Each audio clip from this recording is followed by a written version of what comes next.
Bon bah voilà, c'est tout planté au niveau des palmiers. Voilà donc je vais vous montrer ça tout de suite. Vous pouvez le voir d'ailleurs un petit peu derrière moi, mais je vais vous montrer un petit peu ce que ça peut représenter une fois planté. Bon, il me restera plus que des fougères après à planter et puis, le bananier, le musabajou, qui se plaît très bien aussi chez nous, hein, il suffit juste de le recouper correctement à l'hiver et puis de lui mettre un petit voile d'hivernage et dès que les dernières grosses gelées sont finies, et ben, on découvre tout ça et puis après, bah, c'est à lui de jouer et à repousser. Bon là, je vais devoir, faire quelques bons arrosages encore, surtout la 1re année et puis après ils peuvent se débrouiller quand même, tout seuls, hein, donc je vais vous montrer tout ça et voilà. Voilà, le petit dernier. Alors, c'était pas forcément ultra évident à bien les regrouper.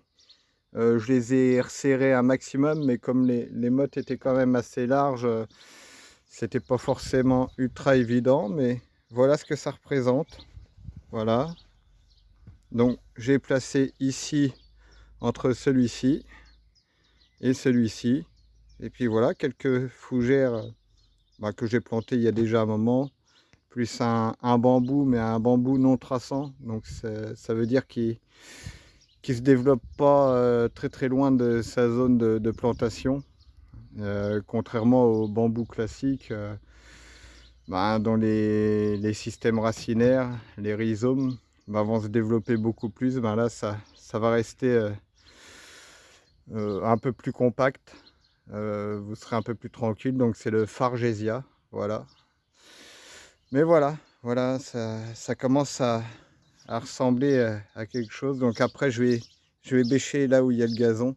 Comme ça, je m'embêterai plus. Et puis, ça fera vraiment un massif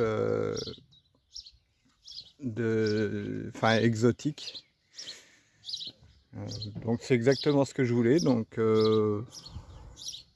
voilà un petit peu ce que ça peut représenter avec le petit dernier. Et puis, je pense que le bananier, il ira quelque part dans cette zone. Voilà, je verrai bien quel emplacement exact, mais voilà, c'est là-dessus que je vous laisse les amis. N'hésitez pas à laisser des commentaires et des likes à cette vidéo si ça vous a plu, des photos aussi, hein. Et puis on se laisse là-dessus et un bon week-end à tous. Ciao ciao.